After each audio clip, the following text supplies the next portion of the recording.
दीपक जो हैं वो भगवान को ऑफर करते हैं। अलग अलग पुराणों में अलग अलग तरीके से उसका वर्णन किया गया है। तो पद्म पुराण में बताया गया है कि जो भी इस कार्तिक मास में भगवान को क्या करता है, एक दीपक ऑफर कर देता है। सिर्फ एक लैंप ऑफरिंग करने से भगवान क्या है, बहुत खुश हो जाते हैं, भगवान प्रसन्न हो जाते हैं और उसके ऊपर क्या है, श्रीमती राधा रानी की क्या है, कृपा हो जाती है। तो एक दीपक दिखाने से ऐसा क्यों? देखिए क्या है, हम हर रोज क्या है, भगवान को दीपक दिखाते हैं। घर पे क्या है, मंगला आरती करते हैं, हर रोज कुछ ना कुछ सब व्यक्ति क्या करते हैं, भगवान को दीपक दिखाते ही हैं। वो दीपक तो हम हर रोज दिखाते हैं, लेकिन इस महीने में विशेषता क्या है? तो भगवान बता रहे हैं, पुराणों में बताया गया है कि जब हम रूटीन में जब दीपक दिखाते हैं तो हम क्या करते हैं, वर्शिप करते हैं, पूजा करते हैं। और पूजा करने का मतलब क्या है, हम यम नियमों का पालन करते हैं, भगवान को ऑफर करते हैं कि आप हमें क्या कीजिए, इस दीपक की तरह पवित्र कर दीजिए, क्योंकि अग्नि जो है वो सबसे ज्यादा पवित्र है। अग्नि में आप कुछ भी डालेंगे तो वो स्वाहा करेंगे तो वो क्या करता है, सब चीजों को पवित्र बना देती है। अग्नि से पवित्र और कोई भी वस्तु नहीं है। इस संसार में जो सबसे पवित्र है वो अग्नि है। तो उसी प्रकार से जब हम अग्नि का ये जो दीपक है, अपने आप को शुद्ध करके, शुद्ध क्या है कि हम अपने मन को उसमें ट्रांसफर करते हैं और भगवान को जब ऑफर करते हैं तो भगवान क्या है, उसको भाव रही है, भाव से बड़ी जल्दी से, सहजता से स्वीकार कर लेते हैं। क्यों? क्योंकि इसको जो रिकमेंड कर रहे हैं वो श्रीमती राधा रानी, क्योंकि ये जो महीना है वो श्रीमती राधा रानी का है। तो राधा रानी क्या करती हैं कि जो भी भक्त, क्योंकि राधा रानी कौन है, वो माँ है, और माँ जो है वो सबसे ज्यादा करुणामयी और दयामय है। विष्णु सहस्त्र नामों में भगवान का एक नाम दिया गया है दयामय, क्योंकि उनसे जो आप किसी भी कोई भी चीज अपना लीजिए, कोई भी नाम ले लीजिए, लेकिन भगवान का जो ये दया का जो अवतार है ये सबसे प्रमुख और सबसे महत्वपूर्ण अवतार है, क्योंकि इसके बिना तो हम भगवान को पा ही नहीं सकते, भगवान को समझ ही नहीं सकते। जब भगवान हमारे ऊपर दया करते हैं तब भगवान क्या है, हमारे बंधु बनते हैं। तो विष्णु सहस्त्र नाम में दया का बहुत अधिक क्या है, महत्व बताया गया है। तो जब राधा रानी क्या करती हैं, जब थोड़ी सी दया दिखाती हैं, क्या कि तुम मेरे कृष्ण, क्योंकि कृष्ण हमारे नहीं है, वास्तव में कृष्ण तो राधा रानी थे, तो वो क्या करते हैं, राधा रानी कृष्ण को हमें समर्पित कर देती है कि आप भी कृष्ण से प्रेम कर सकते हो। तो ये जो महीना है वास्तव में ये पूजा का महीना नहीं है, ये महीना प्रेम का है, क्योंकि भगवान की जब हम पूजा करते हैं तो उसके अंदर हमें बहुत सारे नियमों का पालन करना पड़ता है। ये सही तरह से हुआ या नहीं हुआ, कोई अपराध हुए या नहीं हुए। लेकिन इस महीने में राधा रानी क्या करती है, हमारे अपराधों को लेती नहीं है। वो क्या करती है, क्यों? क्योंकि दया में, करुणामयी है। तो इसलिए राधा रानी क्या करती हैं, हमें कृष्ण की सेवा में लगा देती है, और हम एक दीपक दिखाने के माध्यम से हम वैकुंठ का जो अधिकार प्राप्त कर लेते हैं। सेवा अधिकार दियो करो निज दास।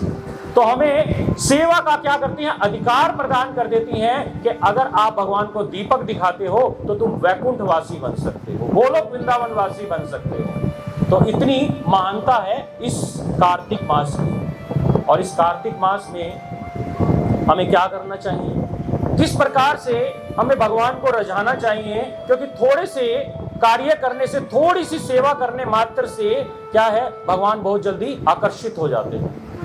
भगवान कह रहे हैं मैं योगियों के हृदय में नहीं रहता हूं, कोई मुझे धन संपत्ति से मुझे प्राप्त नहीं कर सकता है। तो मुझे कैसे प्राप्त कर सकता है, केवल एकमात्र मुझे प्रेम करने से, क्योंकि भक्ते मां अभिजानती।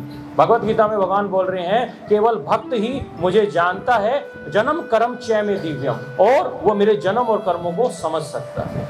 अन्यथा कोई ऐसा उपाय नहीं है जिससे हम भगवान को जान सकते हैं, भगवान का सान्निध्य प्राप्त कर सकते हैं और भगवान से प्रेम उत्पन्न कर सकते हैं। हमें पकड़ के लेके जाना पड़ता है, खींच के लेके जाना पड़ता है। क्यों? क्योंकि हम अपनी इस भौतिक जगत में आसक्तियों में फंसे हुए हैं। हमें ये भी चाहिए, ये भी चाहिए, ये भी चाहिए, बहुत सारी इच्छाएं हैं। लेकिन अगर एक रंच मात्र भी, एक कृपा का एक बिंदु भी अगर हमें राधा रानी की कृपा से प्राप्त हो जाता है तो हम भगवान को समझ सकते हैं। भगवान के साथ जो हम विस्मृत हो गए हैं, जो हमारा संबंध है, जो हम भूल गए हैं, उस संबंध को उन्हें जागृत कर सकते हैं। जब हमारा ये संबंध जागृत होता है तो उसका क्या है, हमें अनुभव महसूस होता है। तो अभी जो भक्त सोच रहे थे कि नहीं मेरी टांगों में दर्द है, मैं उठ नहीं सकता, मैं बैठ नहीं सकता, ठीक है, अब देखिए भगवान के कीर्तन में सभी क्या है, उसकी मस्ती में नाच रहे हैं। तो भगवान की जो ये लीला है, भगवान देखिए लीला का मतलब क्या होता है, जब भगवान कोई भी कार्य करते हैं तो वो लीला कहलाती है। अगर साधारण तौर पे देखें तो भगवान क्या है, माखन की चोरी करते थे, इसलिए उनका नाम माखन चोर पड़ गया। और भगवान ने जब रण छोड़ दिया तो उनका नाम रण छोर हो गया, ठीक है ना। तो इस प्रकार से भगवान कोई भी कार्य करते हैं तो वो सारे के सारे जो कार्य हैं वो भगवान की लीलाएं। और लीला का मतलब क्या है, जब भी हम उनका स्मरण करते हैं तो उस स्मरण करने से हमारे हृदय के अंदर कुछ बदलाव आता है। और बदलाव क्या आता है कि हम सतोगुण में प्रवेश करते हैं। नॉर्मली हम रजोगुण में रहते हैं। रजोगुण का मतलब क्या है, असीमित इच्छाएं, एक इच्छा खत्म हुई दूसरी इच्छा तुरंत आ जाती है। हम नहीं चाहते हैं, लेकिन क्या है, ये संसार का डिजाइन ही ऐसा है। दुखालय एहसास होता, दुख की क्रिया है। एक इच्छा खत्म हुई फिर का लालच आ गया, अरे काश ये भी होता मेरे पास, अरे पड़ोसी घर में ये है तो मुझे क्यों नहीं दे रहे भगवान। तो असीमित इच्छाओं के वशीभूत होके हम क्या करते हैं, अपने आप को रजोगुण में प्रवेश कर लेते हैं। लेकिन ये जो हरि नाम है ये हमें क्या करता है, धीरे धीरे हमारे मन में बदलाव उत्पन्न करता है और हमें आकर्षित करता है भगवान की लीलाओं की तरफ। जब आप वृंदावन जाते हैं तो क्या होता है, सब कुछ भूल जाता है, अरे कुछ नहीं, फोन नहीं उठाना, बेकार है, मंदिर में हूं अभी, बाद में बात करता हूं। क्यों, ऐसा क्यों? उस समय याद नहीं आता कि नहीं कस्टमर फोन कर रहा है, अरे मेरा इतने का नुकसान हो जाएगा। उनको छोड़ो, नुकसान तो अपने आप ही भरपाई वो कर देंगे ठाकुर जी। तो इसलिए हमें भगवान के साथ अगर जुड़ना है तो उसके लिए हमें इस कार्तिक मास में, अभी तो बहुत थोड़ा सा समय ही गया है, 10 दिन गए हैं, इसलिए इस कार्तिक मास को व्रत कहा जाता है। कार्तिक व्रत जो बड़े बुजुर्ग माता जी हैं वो सब जानती हैं कि कार्तिक स्नान करने का क्या महत्व है, किस प्रकार से कार्तिक व्रत का पालन करने से उन्होंने किस प्रकार से सिद्धियां प्राप्त कर ली हैं। सिद्धियां क्या, कि भगवान को समझने का जब प्रयास करते हैं तो भगवान क्या है, बहुत सहजता से उनकी तरफ आकर्षित हो जाते हैं। उनमें अनुभव भी है उनका। ऐसी बहुत सारी लीलाएं हैं शास्त्रों में जो ये अनुभव प्रकट करती हैं कि किस प्रकार से भगवान को थोड़ा सा प्रेम करने से उसका लाखों गुना फल जो है वो प्राप्त हो जाता है। मैं अभी पुस्तक में पढ़ रहा था कि जो व्यक्ति भगवान को एक दीपक दिखाता है और जो भगवान दीपक दिखाता है, भगवान उससे सहज आकर्षित हो जाते हैं। और जो दीपक का दान करता है, जैसे अभी प्रभु जी ने सभी भक्तों को क्या है, अपने निवास स्थान पर बुलाया, इसलिए कि आप सब आइए और भगवान को क्या है, लैंप ऑफरिंग कीजिए। नॉर्मली हम अपने घर में एक दीपक दिखाते हैं या हजारों दीपक दिखाएंगे भगवान को।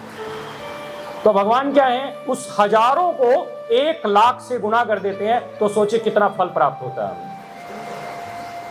तो इसकी इतनी ज्यादा महत्वता है कि अगर हम अपने जीवन को कृष्णमय बनाना चाहते हैं, कृष्ण भावना अमृत, ये जो भावना का अमृत है, हमें रियल में अमृत प्राप्त होता है।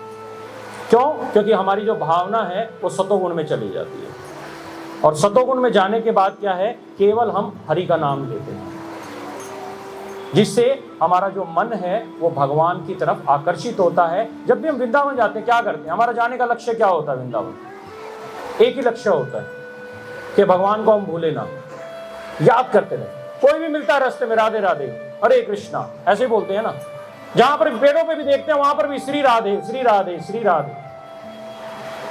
उसका मुख्य कारण क्या है? क्योंकि आपकी जो दूषित चेतना है, जो इस संसार में लगी हुई है, आसक्ति में लगी हुई है, उसको भूल के हम अपनी रियल चेतना को जागृत कर लेते हैं। हमें पता लग जाता है कि वास्तव में हमारे जीवन का मुख्य जो उद्देश्य है वो भगवान की सेवा करना है। जीवे स्वरूप है कृष्णेर नित्य दास। इस संसार में हम आ तो गए हैं, लेकिन इसका मुख्य पर्पज क्या है? हमें भगवान की सेवा करनी। तो जो भी व्यक्ति इस सेवा में भाग लेता है, ऐसा नहीं है कि जो पुजारी है वो केवल ऑल्टर में आरती करता है, वही पूजा करता है, नहीं। जो उसमें सहयोग करता है, भाग लेता है, वो सभी के सभी क्या हैं? भगवान की कृपा के पात्र होते हैं। मैं एक बार बहुत समय पहले प्रभु जी के स्कूल में गया था, तो बहुत सुंदर कीर्तन किया था प्रभु जी ने वहां, और सभी बच्चों को डांस कराया, सबको प्रमोट किया। जो टीचर्स है वो भी प्रमोट हो रहे हैं, वो भी डांस कर रहे हैं। मैं बड़ा उत्साहित हुआ, मैंने कहा वाह बहुत बढ़िया। उन बच्चों को एक बार भी, चैतन्य महाप्रभु बोलते हैं, एक बार भी अगर कृष्ण नाम ले लिया तो उसकी सुकृति इतनी इकट्ठी हो जाती है जिससे वो भगवत धाम का अधिकारी बन जाता है, एक बार कृष्ण नाम से। तो उन्होंने तो पूरा कीर्तन में भाग लिया, पूरा स्कूल, मैंने देखा पूरे स्कूल के जितने बच्चे थे सभी के सभी क्या है? डांस कर रहे हैं, कीर्तन कर रहे हैं, आनंद विभोर हो रहे हैं वहां पर। लेकिन थोड़ी सी फिलॉसफी क्या बताई थी कि उस समय कार्तिक नहीं था, तो वहां पर बताया कि ये शरीर नहीं तुम आत्मा हो। लेकिन अभी हम शरीर आत्मा की बात नहीं कर रहे हैं। भगवान कह रहे हैं कार्तिक में इसकी आवश्यकता नहीं है। कार्तिक में क्या है? तुम सिर्फ क्या है? मेरे भक्त हो और कुछ नहीं है। इसलिए शरीर के लेवल से हम क्या है? ऊपर उठ जाते हैं और केवल भगवान को याद करते हैं। तो अगर हमें भगवान के साथ अपने संबंध को स्थापित करना है तो हमें इस कार्तिक व्रत का, जो भी थोड़ा सा गया है, बाकी समय हम कार्तिक व्रत का पालन कर सकते हैं। तो इसके लिए कुछ छोटे से नियम बताए हैं। नियम पहला क्या है कि आप सुबह सुबह कोशिश कीजिए कि ब्रह्म मुहूर्त में उठें, स्नान कीजिए। कुछ लोग कहते हैं ठंडे पानी से तो प्रभु जी स्नान कहाँ होगा, तो शरीर ऐसे काम ही नहीं करते हैं। कोई बात नहीं, आप थोड़े निवाए पानी से भी कर सकते हैं। उसके बाद स्नान आदि करके मस्तक पर तिलक धारण कीजिए, और तिलक धारण करने के बाद फिर भगवान के मंदिर में जाइए।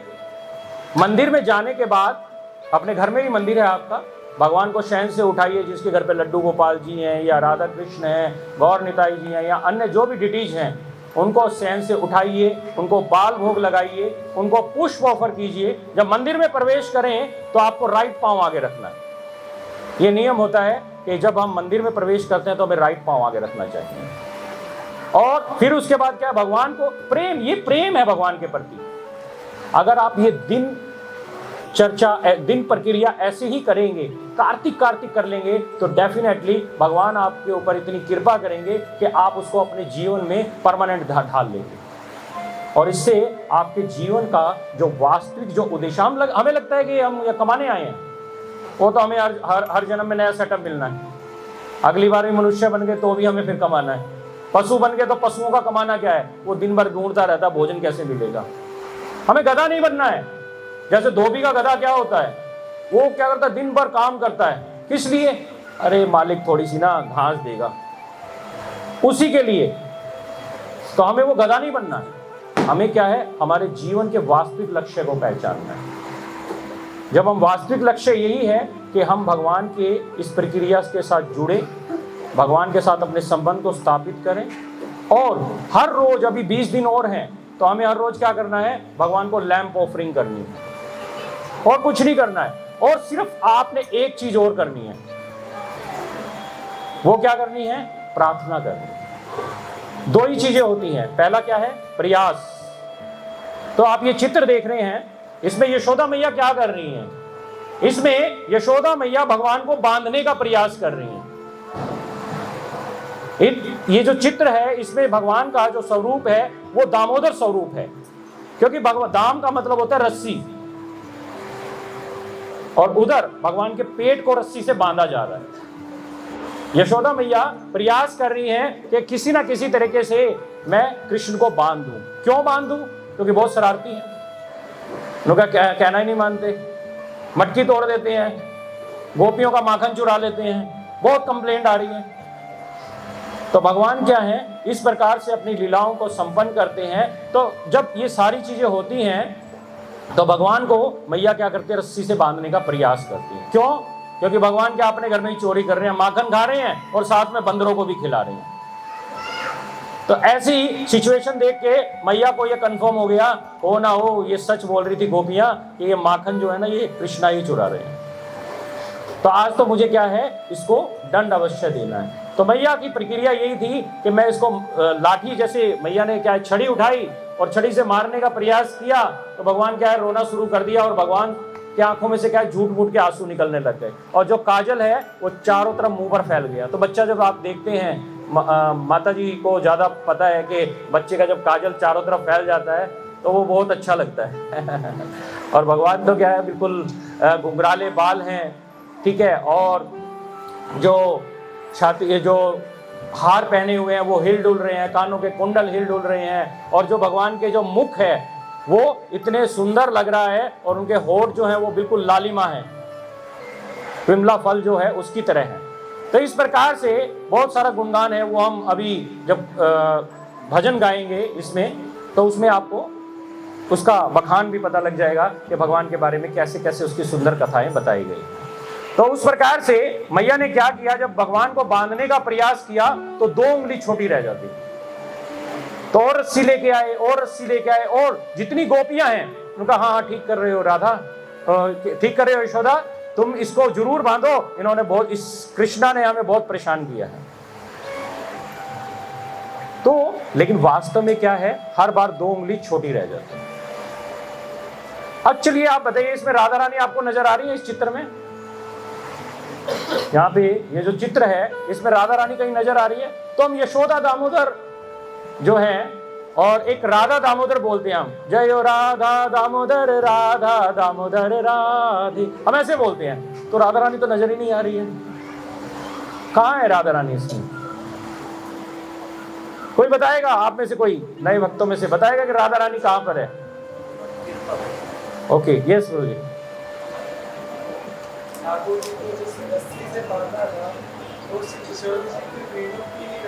हरी बोल, वेरी नाइस, तालियां बजाए प्रभु जी के लिए, हरी बोल बोले, हरी बोल। देखिए बिल्कुल सुंदर और बिल्कुल सही आंसर दिया है कि जब सारी सिचुएशन हो गई, क्योंकि राधा रानी भी आ गई, तो उन्होंने क्या किया, अपनी चोटी की जो रस्सी थी ना वो उनको प्रदान की कि मैया आप एक काम कीजिए, आप इनको इस रस्सी से बांधिए। क्यों और बंद क्यों गए? क्योंकि जो राधा रानी है वो भक्त शिरोमणि है, भगवान को कोई बांध नहीं सकता, केवल और केवल भक्ति से ही हम भगवान को बांध सकते हैं। भगवान पीछे पीछे आते हैं भक्ति के माध्यम से। अगर आप कितनी तपस्या कर लीजिए, कितना ही कुछ कर लीजिए, कितने भोग लगा लीजिए, भगवान कह रहे हैं पत्रम पुष्पम फलम तोयम यो में भक्ता अपनेच्छति, मैं तो क्या है फल फूल पौधे कुछ भी अगर आप दोगे, अगर कुछ भी नहीं है ना, थोड़ा सा जल दे दोगे, मैं उससे ही प्रसन्न हो जाता हूँ। तो राधा रानी जो है वो भक्त शिरोमणि है। तो राधा रानी इसमें कहा है, वो जो रस्सी है वो प्रेम की रस्सी है, और जो श्रीमती राधा रानी की है, राधा रानी ने उनको क्या है बांध लिया।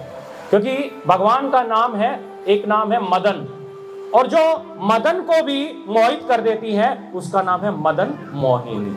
तो राधा रानी का एक नाम है मदन मोहिनी। तो इस प्रकार से श्रीमती राधा रानी ने क्या किया है, भगवान को बांध दिया। तो यहाँ पर क्या है, हमें 2 रस का अनुभव हो रहा है। पहला क्या, वात्सल्य रस का, क्या कि भगवान का और यशोदा मैया का क्या है, आपस का जो कनेक्शन है वो वात्सल्य रस में।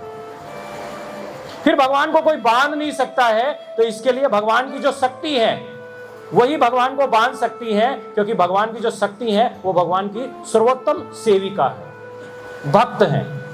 तो भगवान को बांधने का केवल एक ही माध्यम है, वो है भगवान श्री कृष्ण की भक्ति। तो इस प्रकार से जो राधा रानी ने क्या किया, भगवान को बांध दिया, और यशोदा मैया की जो प्रॉब्लम थी, जो गांठ नहीं लग रही थी, वो तुरंत गांठ लगनी शुरू हो गई। क्यों? क्योंकि भगवान ने क्या देखा कि मैया ने क्या किया है, प्रयास किया। तो आप सभी को भी इस कार्तिक मास में प्रयास करना है। आपके हाथ में और कुछ नहीं है, प्रयास है। आप सुबह उठिए, भगवान को दीपक दिखाइए, भगवान की आरती कीजिए, भगवान से प्रार्थना अवश्य करें। तो उससे क्या होगा, भगवान बहुत जल्दी आकर्षित हो जाते हैं और आपके साथ वो क्या है, साथ में आ जाते हैं। आपने देखा ना बाके बिहारी जी में वो बार बार पर्दा बंद करते हैं, क्यों करते हैं? और कभी साथ में न ले जाए आंखें मिली नहीं, इन्होंने चलो भैया भगवान क्या है, साथ में हो जाते हैं। ये मेरा भक्त है, चलो मेरे साथ चलो, चल पड़ते हैं। बहुत सारी स्टोरीज हैं शास्त्रों में।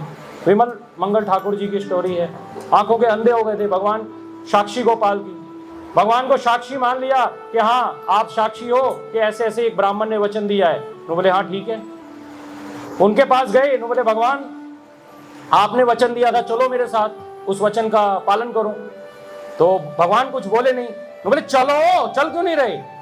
तो भगवान बोले भैया अभी मैं चल नहीं सकता। वो बहुत चतुर था ब्राह्मण, वो बोला कि अच्छा चल क्यों नहीं सकते? तो बोले जब बोल सकते हो तो चल भी सकते हो। तो बोले चलो। तो ये साक्षी गोपाल जी की बहुत ही सुंदर कथा है, जो हम वेस्ट बंगाल में वहां पर दर्शन करने जा सकते हैं।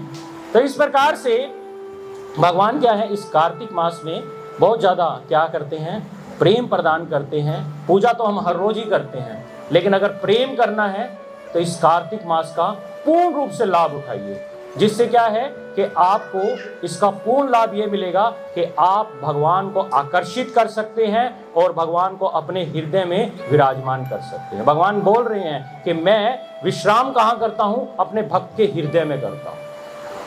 तो आप भगवान को इस लैंप ऑफरिंग के माध्यम से भगवान को अपना सान्निध्य, भगवान का सान्निध्य प्राप्त कर सकते हैं, भगवान की कृपा को प्राप्त कर सकते हैं और अपने जीवन को पूर्णतः सफल बना सकते हैं। ये जीवन भी लोक और परलोक, ये लोक में भी आप आनंद का महसूस करेंगे और इस जीवन के बाद भी आप भगवान की नित्य सेवा में प्रवेश कर सकेंगे। ठीक है। हरे कृष्णा कृष्णा कृष्णा हरे हरे, हरे राम राम राम हरे हरे। तो इस कार्तिक व्रत का पालन कौन कौन करेगा? सभी करेंगे। Very nice. हरे कृष्णा कृष्णा कृष्णा हरे हरे, हरे राम राम राम हरे हरे। और एक और सूचना है, जिस प्रकार का कीर्तन अभी आपने सुना, आपके जीवन का आधार है ये हरिनाम। देखिए इस कलयुग में एक ही बात बोली गई है, हरेर नाम एव केवलम कलौ नास्तेव नास्तेव नास्ते गतिरन्यथा। इस कलयुग में अगर आपको इस संसार से विदा लेने के बाद भी भगवत धाम की आशा है, पुनः अपि मरना पुनः अपि जरना के इस संबंध को तोड़ना है, तो आपको केवल और केवल इस हरिनाम का सहारा लेना पड़ेगा। अगर आप इस हरिनाम का सहारा लेंगे तो डेफिनेटली आपको भगवान के धाम में वास अवश्य प्राप्त होगा, क्योंकि इस कलयुग का एक ही धर्म है, वो है हरिनाम संकीर्तन। तो इस प्रकार का संकीर्तन प्रोग्राम और श्रीमद् भगवद गीता और भागवतम पर प्रवचन रहता है। हमारा मुख्य जो प्रोग्राम रहता है हरे कृष्णा प्रचार केंद्र 734/23 DLF colony, Bajaj coaching centre वाली गली, रोहतक। यहाँ पर हर रविवार को हमारा ये कार्यक्रम रहता है, जिसमें आप सभी भक्त आमंत्रित हैं, सभी भक्त आ सकते हैं, भगवान का गुणगान सुन सकते हैं। आपके तो बिल्कुल नियर है, तो आप इसमें भगवान के साथ जुड़ सकते हैं। देखिए क्या होता है कि भक्तों के संग में ही भक्ति कर सकते हो। जैसे भी मैंने बताया ना कि घर पे तो एक दीपक जलाते हो तो एक गुना में 1 लाख ही तो हुए। अब आजकल क्या 1 लाख रुपए की वैल्यू नहीं है। वो प्रॉपर्टी खरीदने जाए तो उनका 1 करोड़ की, तो कम से कम 100 दीपक तो जलाने पड़ेंगे। तो 100 लोगों को तो इकट्ठा कीजिए। तो कहने का मतलब क्या है कि आपको अपने जीवन में, अगर देखिए क्या होता है, पुण्य कर्म कौन सा होता है? कोई लोग कहते हैं कि पुण्य कर्म होता है, ठीक है, किसी को दान दे दिया, भूखों को खाना खिला दिया और धर्मशालाएं खुलवा दी, ये पुण्य कर्म आपको स्वर्ग तक लेके जाएगा। लेकिन ये जो पुण्य कर्म, जो देखिए व्यक्ति को ये मनुष्य शरीर प्राप्त होता है, भगवान का और भक्तों का सानिध्य कैसे प्राप्त होता है? कहा जाता है जब बहुत सारी सुकृति इकट्ठी हो जाती है। सुकृति का मतलब क्या है? पुण्य कर्म इकट्ठे होते हैं। पुण्य कर्म कौन से? पुण्य कर्म का मतलब ये होता है कि आप जाने अनजाने किसी भी तरीके से किसी वैष्णव की सेवा कर देते हो, किसी साधु का संग कर लेते हो, किसी साधु को देख लेते हो, अपने घर पर बुला लेते हो, हरिनाम में भाग ले लेते हो, तो ये सारी प्रक्रिया करने से आप पुण्य कर्म जो है आपका विकसित हो जाता है और आप भक्ति में आ जाते हैं। भक्ति का तरीका ये नहीं है कि भैया ठीक है मैंने 10 लाख रुपए दान में दे दिया, भक्ति में आ गया, उससे भक्ति में नहीं आएगा, वो स्वर्ग तक चला जाएगा, वहां से फिर भी वापस आना पड़ेगा। जैसे पुण्य कर्म खत्म हुए फिर यहाँ आ गया। लेकिन ये जो पुण्य कर्म है ये परमानेंट रहने वाले हैं, नित्य हैं, शाश्वत हैं, इसको कभी खत्म नहीं किया जा सकता।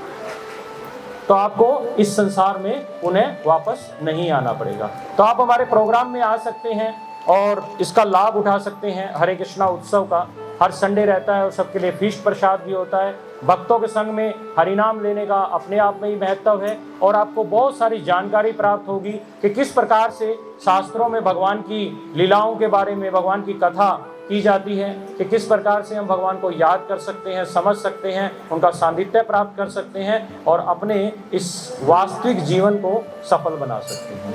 तो इसी के साथ मैं विराम दूंगा। तो अभी हमारा जो आगे का जो कार्यक्रम है वो गुरु जी हमें बताएंगे। हरे कृष्णा कृष्णा कृष्णा हरे हरे, हरे राम राम राम हरे हरे। हरे कृष्ण।